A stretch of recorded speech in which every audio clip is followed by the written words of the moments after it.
We are here to listen to Billboard's top 10 singles of 1965 as of their year-end Hot 100 list, which combines radio airplay and physical sales of the singles. We have done 1960 through 64 now, which has been, I don't want to say that I've got a perfectly clear understanding of the pop culture landscape at this point, but I do think that these have been legitimately illuminating and informative, at least to some capacity, about the changing trends and stuff. Of course, the British invasion is now kicking off in full force.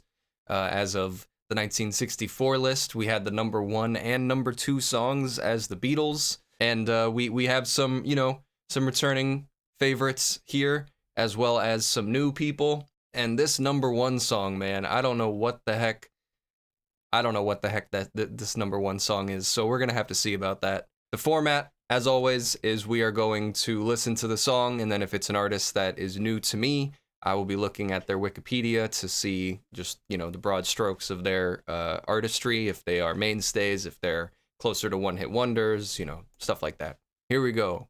Song number 10.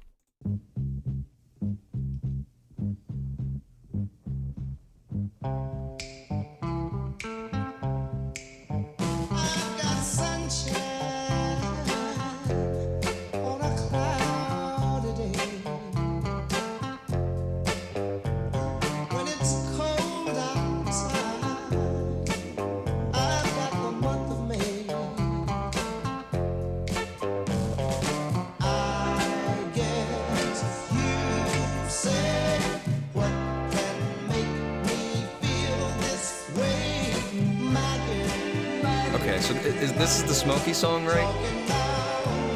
Oh yeah, that's the album. Okay. Yeah.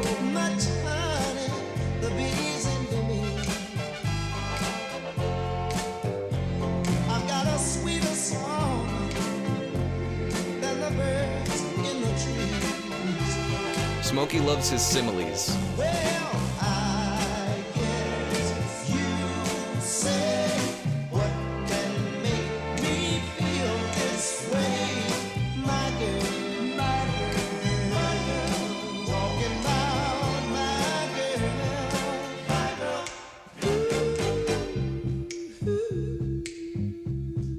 And then just brings it down.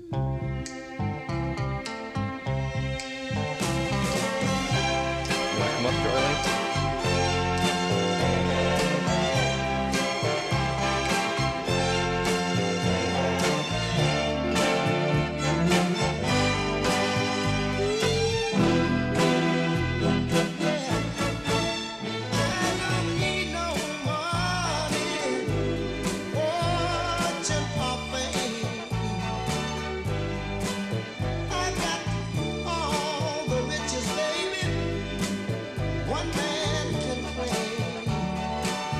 Damn. Well, I guess you say what can make me feel this way, my girl. Talking about my girl. All right. I've got sunshine on a cloudy day with my girl. I've even got the month of May with my girl. Oh, fading out. Undeniable classic here. There's gonna have to be there honestly are some pretty good songs here on this list going up. But we started pretty dang strong here. We listened to their first record and I did like it. I found it to be interesting given that a lot of the songs were penned by Smokey Robinson, especially in contrast to the songs that he then did with the Miracles. Kind of slight differences there. So now it's kind of funny that this entire record is called The Temptations Sing Smokey, as if the last one was not pretty much the same thing. But I'm excited to hear more of The Temptations for sure. And Smokey Robinson, of course, I've said this before, but I think he deserves to be, I'm sure he is, but just based on my observations, he deserves to be in the upper echelon, remembered for songwriters of the 1960s, I think he is super prolific, super melodic, his songs are just very joyous and sugary, and they are made for being pop hits, you know? Number 9, haven't seen this guy in the top 10 in a while. I'm sure he was on the charts lower, but people have been, you know, kind of missing our old pal here. So here he is. This is a song that I have not heard yet. So this is a world exclusive. You saw me crying in the chapel. The tears I shed were tears of joy. I know the meaning of contentment. Now I'm happy with the Lord. Just a plain and simple child where humble people go to pray. We're bumble people? I pray the Lord that I'll grow stronger as I live from day to day. What's a bumble person? What is that? I've searched,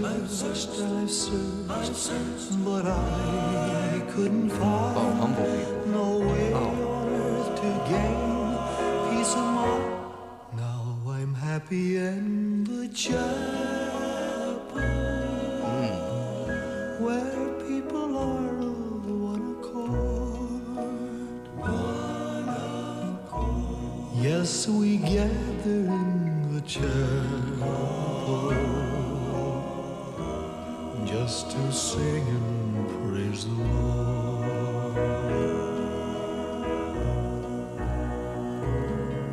You'll search and you'll search, but you'll never find no way on earth to gain peace of mind.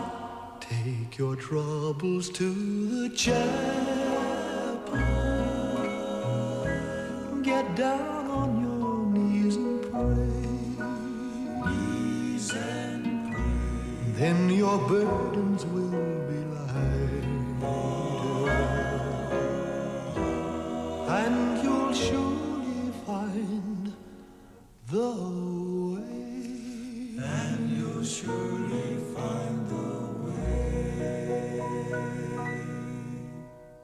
way.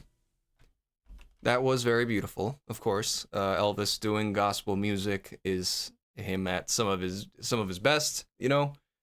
Even I can acknowledge that as someone who doesn't listen to or know much gospel music. His Christmas albums, some of those more biblical songs, I guess, are just some of his best, some of his most tender, some of his most passionate, I would say. But I want to say that I did not make the joke replacing the word humble with bumble. It's in the lyrics. I was just reading what it says right there. I didn't. It wasn't me. The lyrics say where all bumble people go to pray. Who am I to disagree with what the lyrics have written there? Interesting that this is the single that was in the top 10, because I know he has an album out in 65. We haven't listened to it yet, but we will. And I don't know if there's any singles that were off of there, you know? Of course, there is a large swath. Elvis still has a huge demographic, and a lot of that does encompass people who want to hear some nice, gentle, easy listening, beautiful gospel music. So, you know, I like it. I got nothing against it. Very nice, very sweet. I don't know about this next one. This next one is going to be our number 8. The group name, I'm not real sure about.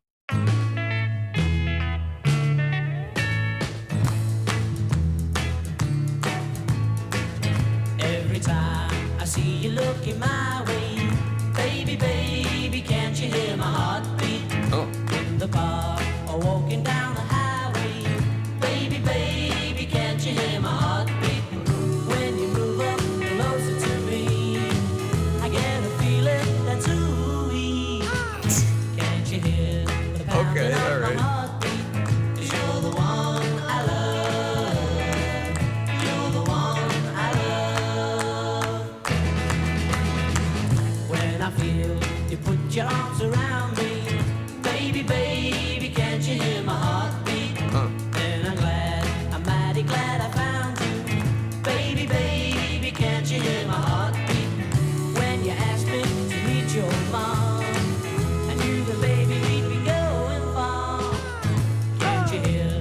pounding of my heartbeat, 'cause you're the one I love. You're the one I love. Oh.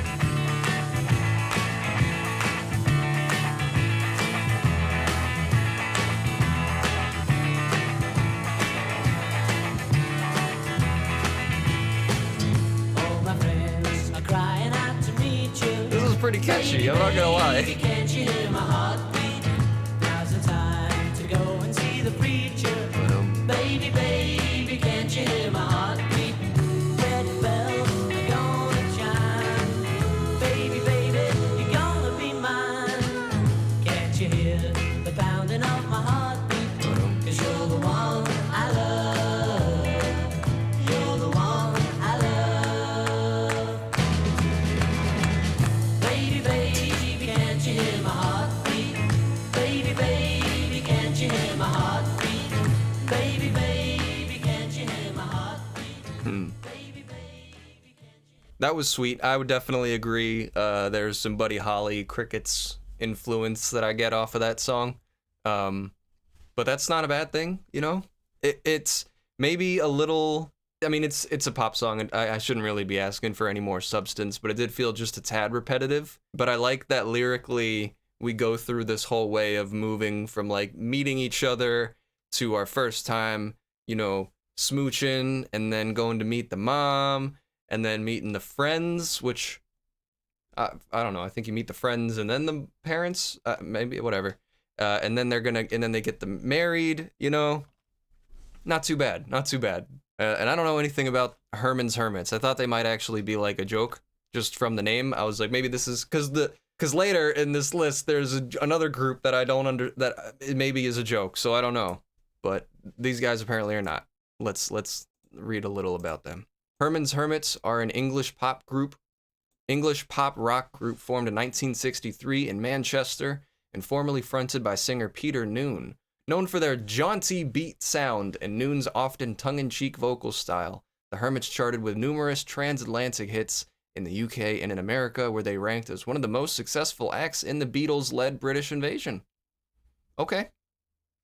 Not a joke band at all. Who's the joke? It's me, I'm the joke. Between March and August 65 in the United States, the group logged 24 consecutive weeks in the top 10 of Billboard's Hot 100 with 5 singles, including the 2 number ones, Miss Brown, You've Got a Lovely Daughter, and I'm Henry VIII, I Am. Their other international hits in the 60s include a bunch of songs, some covers, and some other songs, all of which were produced by Mickey Most. Who's Mickey Most? He's an English record producer behind acts such as The Animals, Herman's Hermits, The Nashville Teens, Donovan, Lulu, Suzi Quatro, Hot Chocolate, Arrows, Racy, and the Jeff Beck Group. I know that one. I can't say that I know Hot Chocolate or Lulu or Suzi Quatro. Herman's Hermits also appeared in 4 films, 2 of which were vehicles for the band. All right, so maybe we should do a Herman's Hermits album. Is that what we should do? You see the Everly Brothers influence is growing. Yeah. I guess bridge it all as somewhere in Cricketsdom, Buddy Hollydom, with the slightly cheesy, sweet, jaunty. Jaunty is the best word for it. The jaunty sound that they've got, the choir, the vocal harmonies and stuff like that they all do. They had a big hit written by Carole King and Jerry Goffin. Who didn't at this point? What a cool team.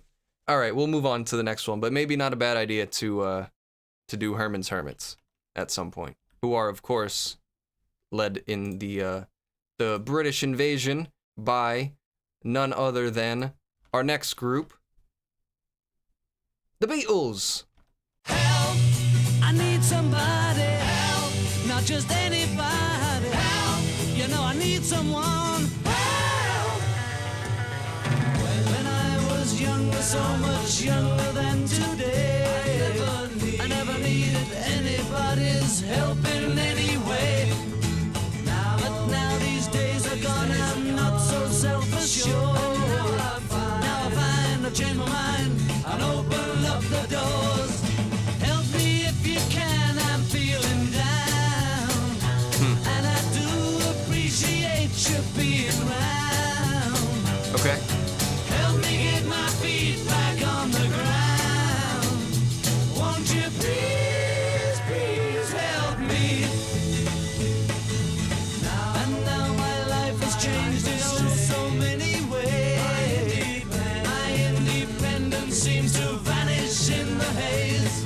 Damn. But every now and then I feel so insecure. I know that I just need you like I've never done before. Help me if you can, I'm feeling down. And I do appreciate you being around. Help me get my feet back on the ground. Won't you please, please help me? Damn, they're going crazy. So much younger than today. Not anymore. I never needed anybody's help in any way. But now these days are gone, I'm not so self-assured. Now I find I've changed my mind. I'll open up the doors. Help me if you can, I'm feeling down. And I do appreciate you being around. Help me get my feet back on the ground. Won't you please, please help me? Help me, help me. The Beatles. The thing that I find immediately interesting is the same thing that I found immediately interesting about Beatles for Sale, where the songs were like, I'm a loser, and I'm not what I appear to be, and this one is about being insecure and needing help and needing companionship, whether romantic or platonic or whatever. And I imagine that that's a reason why, as you're saying here, John Lennon said that this was a song that he enjoyed, still really liked after the band broke up, because it's a vulnerable song. And obviously he goes on to make some very, very vulnerable music on his own. Also, happy birthday to him. It's today, October 9th, I guess it's his birthday. My phone widget says, my computer widget says that. Yeah, this is a song that's not just insubstantial kind of cardboard cutout emotions. It's like something that apparently he was really feeling at the time, you know? And it's all the better for it. It's all the more resonant for it. Yeah, great song. I haven't listened to this album yet. We're going to. I also have not watched the movie yet, which we're going to. I've seen A Hard Day's Night. Love it. I own it. I did a review of it. It's really, really funny. It's a funny-ass movie. Really well shot. Great music in it, too. Is that all the Beatles on this list for this time? That's actually kind of shocking. They're only number 7 on this list. How embarrassing. They're slipping. They're slipping. Next, I don't know who this person is, so let's see how it goes.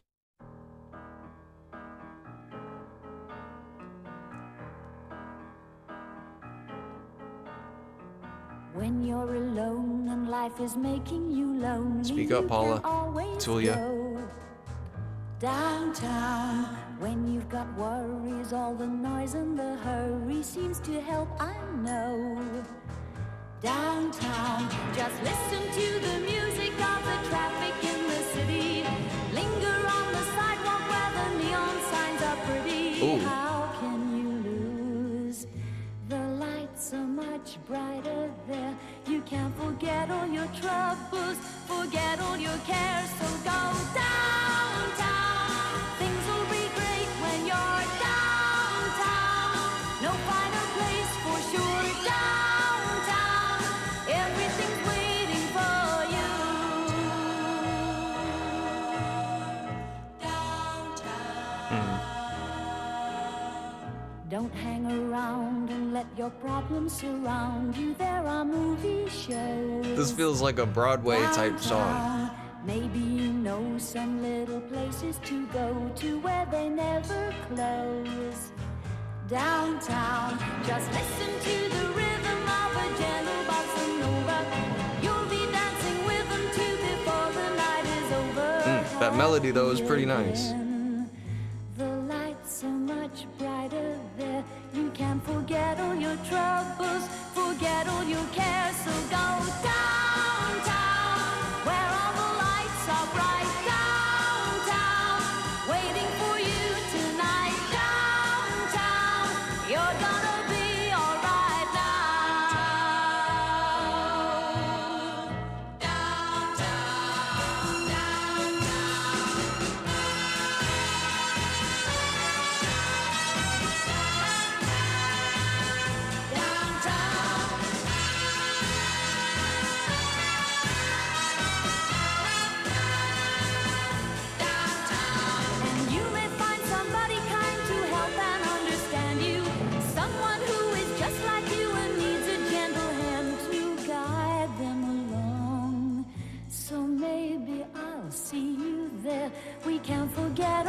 This build-up to me is really clunky.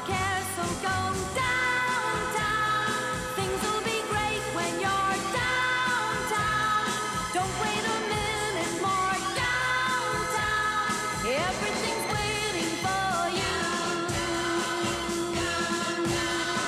Downtown,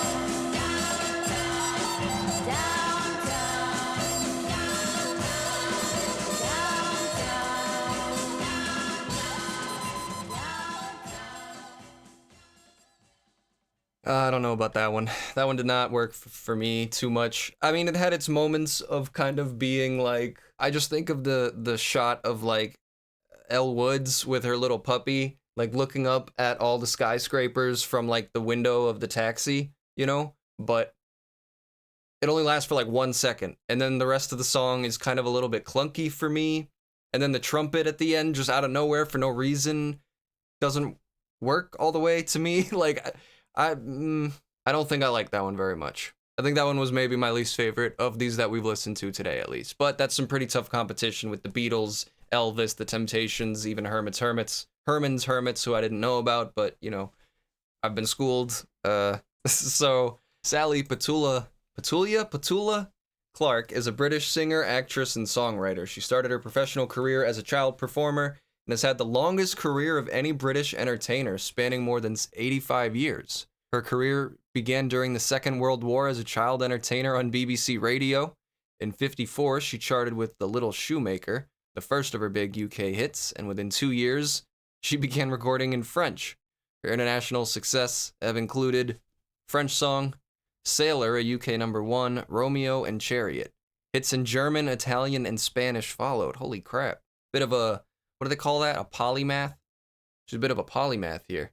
In late 1964, Clark's success extended to the United States with a 5-year run of career-defining, often upbeat singles, many written or co-written by Tony Hatch and Jackie Trent. Between January 1965 and April 1968, she charted with 9 U.S. top 20 hits in the U.S., where she was called the First Lady of the British Invasion. Her international chart success was unequaled in recording history. In 1968, she was the recipient of The Thing for the highest worldwide sales by a female artist. This followed from her 1967 award for most sales in Europe by a European artist. Oh my God. This lady. What? That's insane. It does seem like I cannot fully, gather a full picture by just the one song, because she has a long and storied career in many different languages. She's done films. So I'm just gonna go ahead and say that I know absolutely nothing about this lady. She seems very talented, and I'm just a jerk.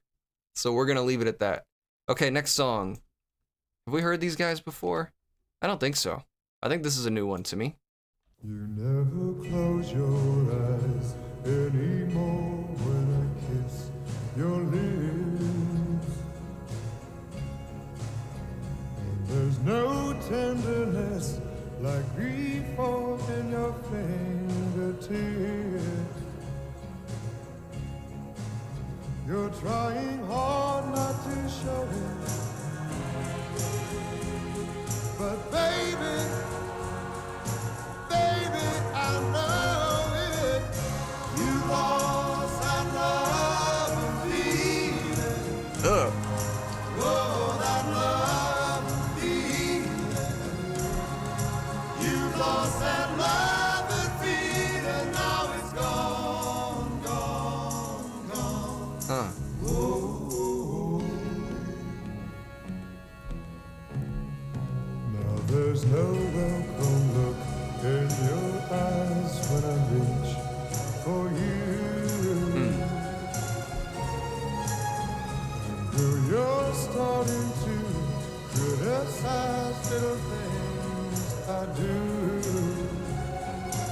Is this in Top Gun?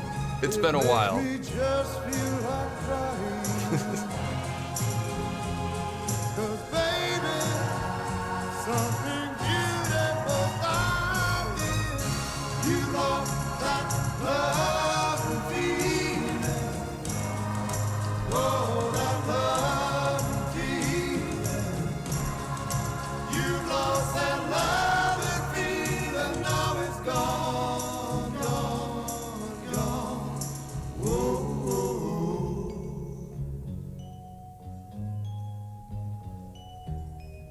Baby, baby, I'd get down on my knees for you. If you would only love me like you used to do, yeah. We had a love you don't find every day. Oh. So don't let it slip away. Baby, I make you feel. I need your love. I need your love. Yeah, bring it on back. Bring it on back. Bring it on back. Bring back that love and feeling. Oh, that love and feeling. Bring back that love and feeling, 'cause it's gone, gone. And I can't go on. Oh.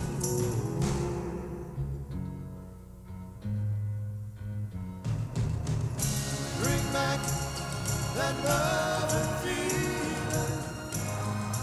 Oh, that love and feeling.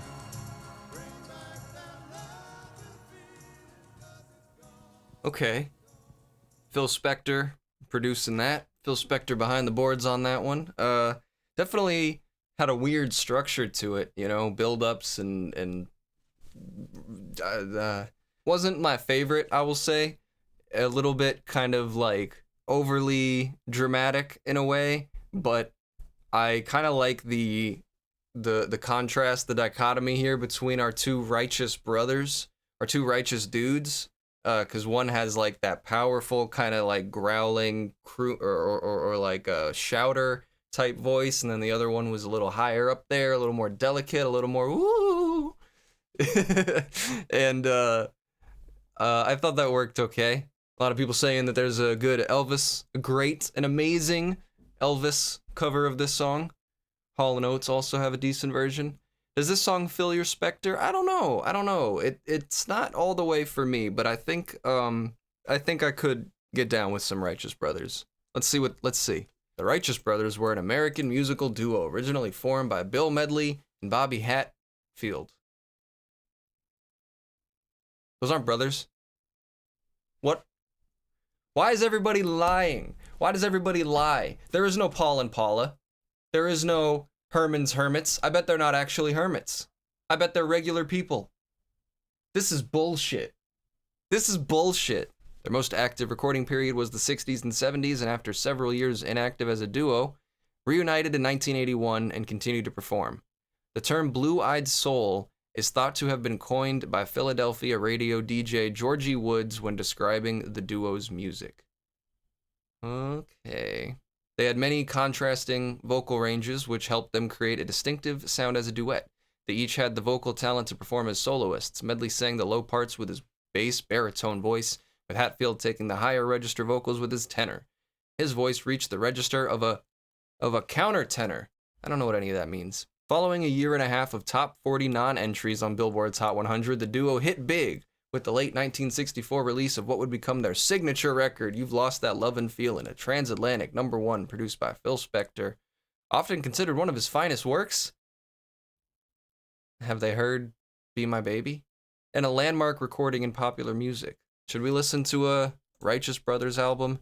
I don't know. Well, I mean, those are some charting albums, man. I don't know, maybe we should, but I don't know how much I really care about Blue-Eyed Soul when I could be listening to actual soul masters at the moment, you know?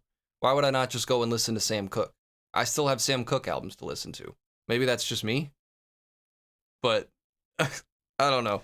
Moving on to another group that I know nothing about, and knowing the internet and the lies that have been told today, they're called We 5, but I bet there's not even 5 of them. I bet $5 that there's not even 5 of them on this cover that's gonna pop up. No way. Fuck.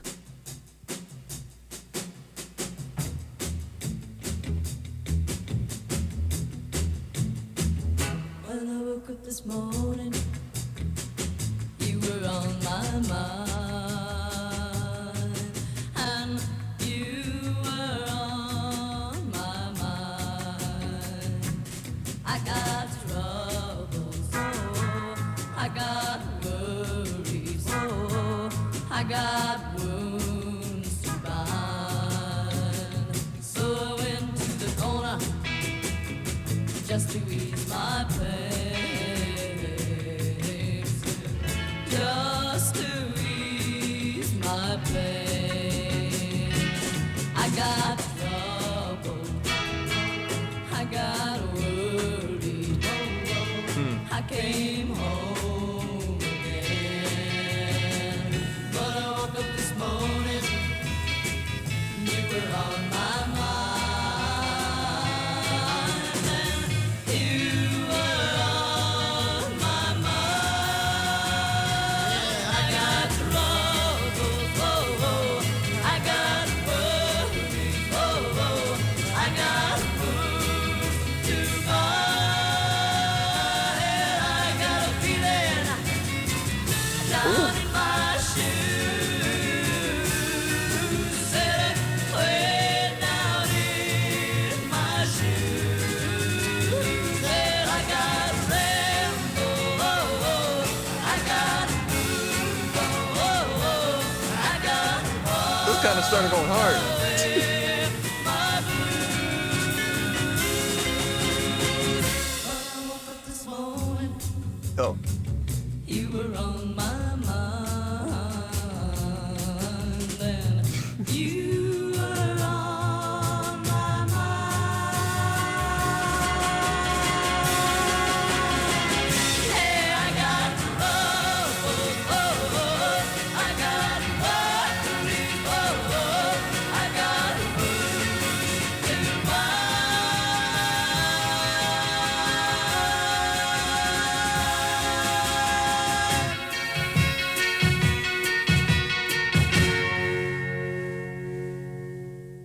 All right. I mean, I started out kind of skeptical. I was like, oh, it's gonna be like super kind of tame and lame and like floaty and airy and not go anywhere. But it kind of started to jam. It gained my respect, and there were 5 of them, so I was wrong about that too. We 5 was a 1960s folk rock musical group based in San Francisco, California. Their best known hit was their 1965 remake of Ian and Sylvia. Okay, all right, you know what we're doing here. We're gonna check. There's no way in hell that these people's names are Ian and Sylvia. Damn it. Ian and Sylvia Tyson. I keep being wrong. I keep being wrong about everything. The original group split after recording their second album in '67, but a reformed band produced 3 more albums. But not really much of note, it looks like. Just a couple of singles. We'll probably not dig into much of We 5 unless there's overwhelming demand, because that was fine enough. Not the craziest thing I've ever heard. And there's frankly other stuff that's a little more exciting going on in the culture, as we're about to find out. We're in the top 3 now. This next one, I think, is a song that like I tried to learn on guitar when I was a wee lad. And it is, of course, one of this group's, I think, one of the group's most famous songs. I don't know. I could be wrong about that. But we're, of course, referring to...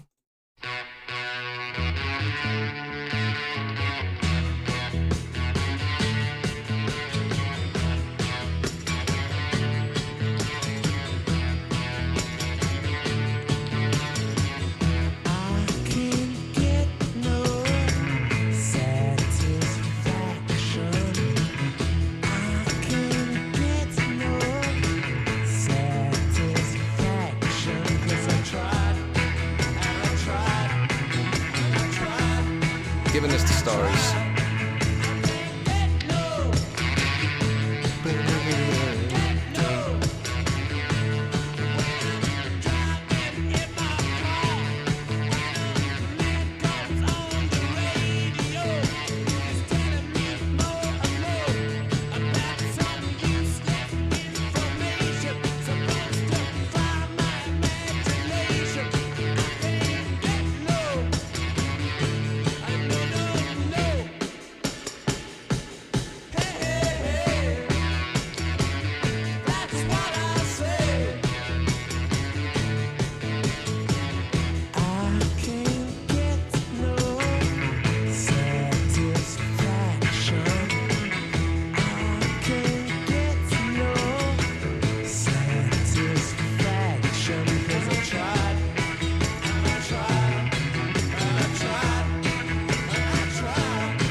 what can be said here? This is honestly, I might even put this song over Help by the Beatles. Like, I think that this is not that Help isn't also an all-timer, but this is like an all-timer, man.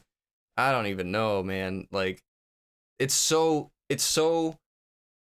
must have been so awesome for them to make this song because they all are such like big fans of the blues, you know? And the blues is all about having that riff, and then they lock in their own riff here, and it's perfect, and they got the vocals, like a good vocal line on there, a nice bluesy sentiment. I can't get no goddamn satisfaction. I'm so blue, everything sucks. Like, they had to just be geeked when they made this and just be like, oh my god, we did it, guys, we did it. We've done it. We have struck lightning in a bottle, you know?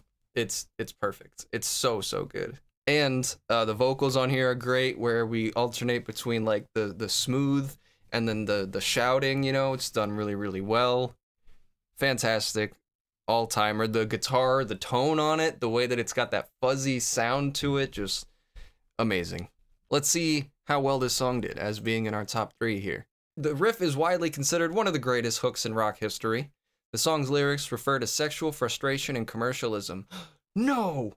Sexual frustration in my rock and roll song. Satisfaction was a hit, giving the Stones their first #1 in the US. In the UK, the song initially was played only on pirate radio stations. It is one of the world's most popular songs and was number 31 on Rolling Stone magazine's 500 Greatest Songs of All Time. It was inducted into the Grammy Hall of Fame in '98, was added to the National Recording Registry in 2006, the first and so far only Rolling Stones recording to be included.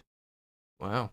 Think Dylan was influencing some of the lyrics in rock by then? I'm sure he was. I'm sure everybody felt like they had to kind of get the pen working and step it up a little bit, you know? That's the great thing about what's going on right now, is that the explosion of the music scene, and everybody is checking everybody else out, so everybody is rapidly growing, you know?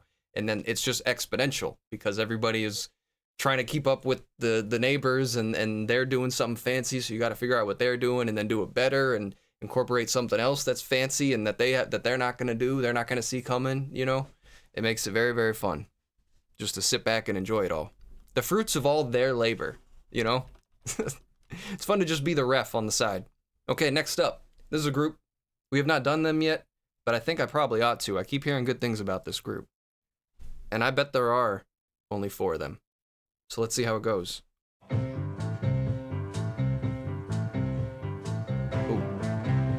Ooh.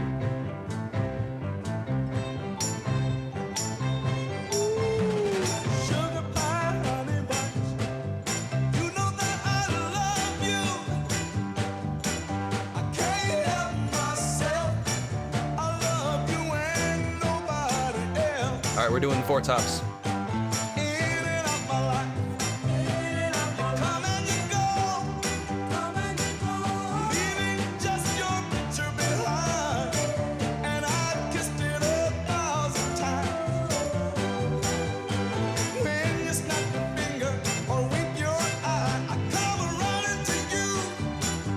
I'm tied to your apron string, and there's nothing that I can do.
Oh my god.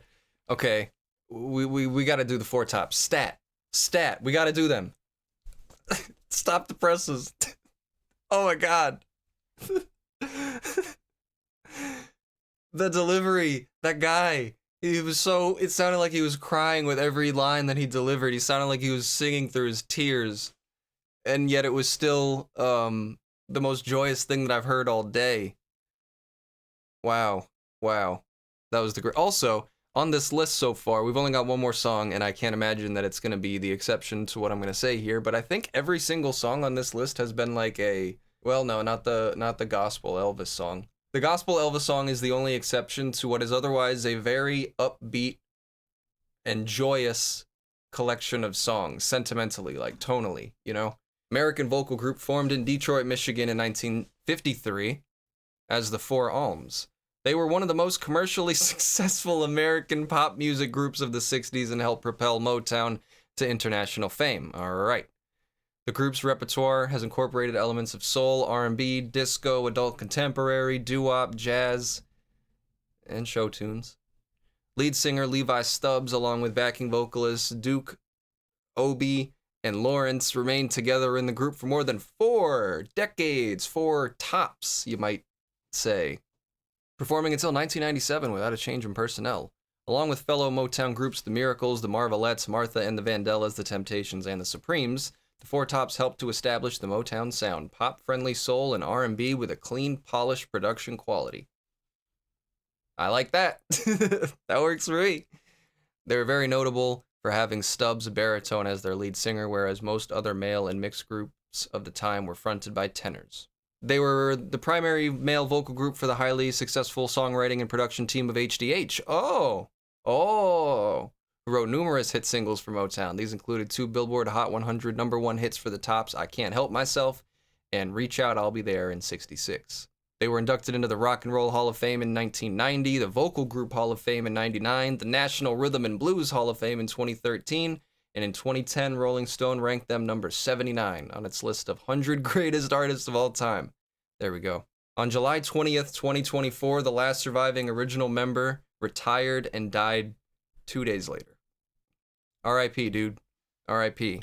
Your music is amazing. We're going to listen to a lot of it. Okay. Our very last song, I think it's going to be some kind of weirdo thing. I don't know what to expect here, to be honest. I don't know what this is. I think it's a novelty track, so to me, the Four Top song is the song of the decade, or the song of the year. But for some reason, everybody was going to get funky and weird with whatever this next one is. I don't know. 1, 2, 1, 2, 3, 4.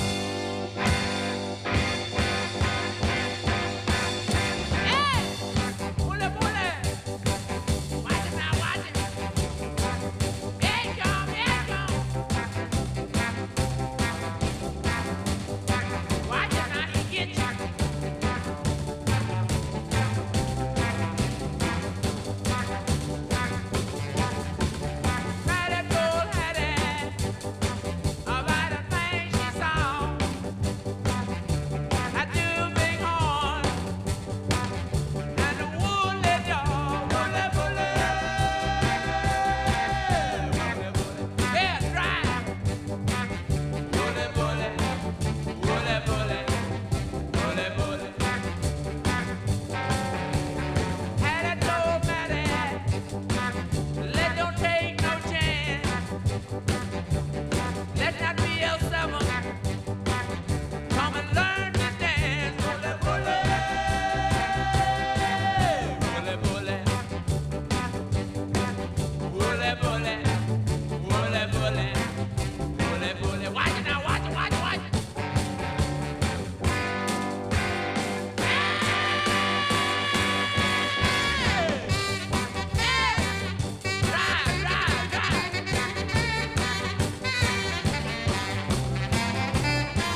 I'm gonna go with the Four Tops.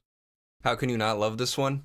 Everybody in the chat is dancing. Everybody in the chat was dancing. Archetypal garage rock. It wasn't bad. Like it was fine. It was okay. It was kind of.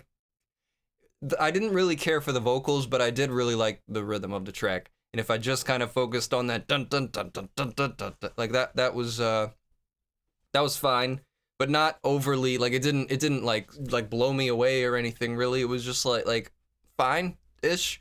But I cannot underestimate the power of a good novelty track, a good meme. You know, this is a meme. These are memes. You put memes on the radio before we put the memes on the cell phones, you know? So I get it. I get it. Wooly Bully.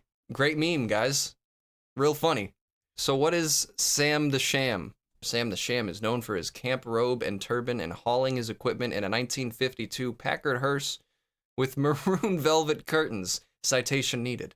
As the frontman for the Pharaohs, he sang on several top 40 hits in the mid-60s. Wooly Bully by Sam the Sham and the Pharaohs was the #1 song of 1965, according to Billboard magazine's year-end Hot 100. Citation not needed. Citation this video. However, the song never reached #1 on the weekly charts. Little Red Riding Hood was another charting song for Sam the Sham. What the fuck? What the hell? What is this man? Is he really a sham? Why are we doing this? Oh, that's good. No, that's bad. How do you catch a girl? The hair on my chinny chin chin, along with Lil Red Riding Hood, along with Ring Dang Do, along with Juju Hand. What the fuck? I don't understand. Hair on my chinny chin chin. Why was that not the B-side of Lil Red Riding Hood? I don't even understand your practices here. Okay, well, I'm probably never gonna go and listen to another Sam the Sham song. Bit of a whimper of an ending for me. I don't know. Bit of a meme ending. Like, look at all these other songs, man. This is maybe our most, like, I mean, I would have liked it if we got, like, the Supremes to really nail it in there, but, like, this appeals to a lot of people. We got the Stones, we got the Beatles, the Temptations, you got Elvis, you got the Four Tops, the Righteous Brothers, you got, like, you know, I'm sure Downtown was a great song for, like, somebody. Play the Four Tops again. Yeah, that one, the Four Tops was amazing. Rolling Stones, amazing. Run It Back with the Four Tops. #2 is best to me with the Four Tops, yeah. Or #2 being #2 up there, being Crying in the Chapel. That would also be acceptable, I suppose. At this point, we now need to run it back and listen to, like, the Four Tops and this person and that person, Hermits, Herman, definitely not Sam the Sham. We're gonna have to listen to a bunch of people and further explore, but this has been really fun. I actually wouldn't mind doing more singles playlists like this. They're a nice variety, so I'll see if I can't come up with something like that. Everybody's asking for a run back, so I'm gonna stop talking now. We're just gonna play this song. I'm not even gonna do the outro on the video. It's just gonna be this song. Here we go. I'm stopping talking.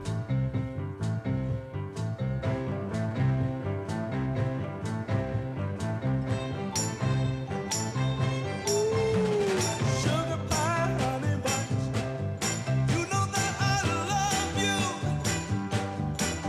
See you guys next time. Myself, I love you and nobody else. In and out my life, you come and you go, leaving just your picture behind. And I've kissed it 1,000 times. When you snap your finger or wink your eye, I come running to you. I'm tied to your apron string, and there's nothing that I'm I tied to your can't do. apron strings.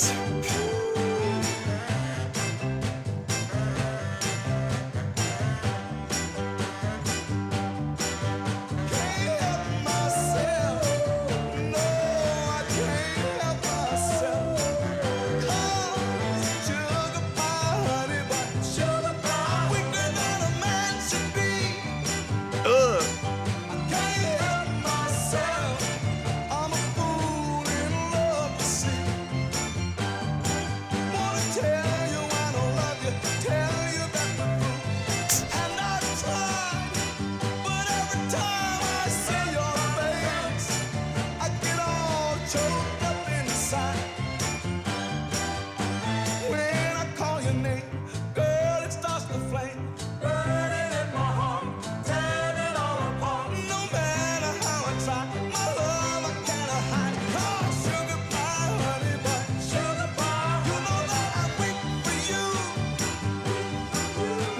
you, Charlie.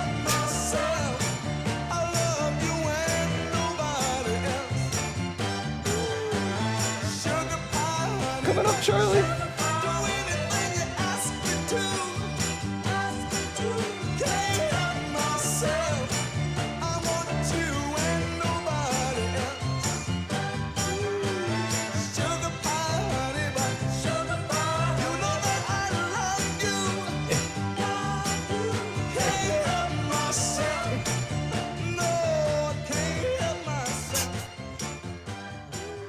He wants nothing to do with me. Goodbye, everybody.